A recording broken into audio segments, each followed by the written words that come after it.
জানেন তো আমাদের চারপাশে এমন কিছু মানুষ আছে নিজেকে অতি চালাক ভাবে, চালাক ভেবে যখন দরকার পড়ে তখন মানে দরকারে ব্যবহার করতে চলে আসে, ভাবে ওদের চালাকি কেউ ধরতে পারে না, ধরতে পারবে না। আর দরকার মিটে গেলে তখন সামনে পেলে অপমানজনক কথা বলবে, অপমান করতে ছাড়বে না। এইসব মানুষের থেকে, কিছু কিছু মানুষের থেকে আমি এখন মোটামুটি দূরে আসতে পেরেছি। আরও যা কিছু আছে তাদের থেকেও মোটামুটি করে সব দূরে আসতে চাইছি। চাইছি মানে কি, আসছি আস্তে আস্তে।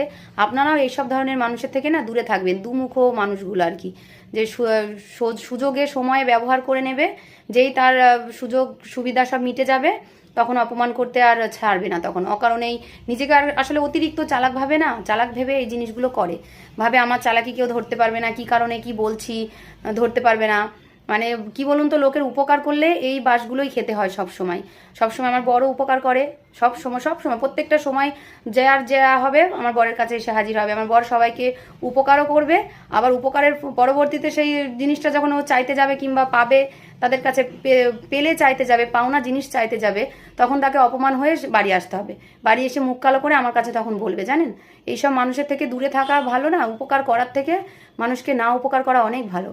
ভুলে যায় আসলে, পরের উপকারটা ভুলে যায়, মনে রাখে না। এই মানুষগুলো বিপজ্জনক, মানে খতরনাক মানুষ হয়, জানেন না। এই মানুষগুলোর থেকে আপনারাও দূরে থাকার চেষ্টা করবেন।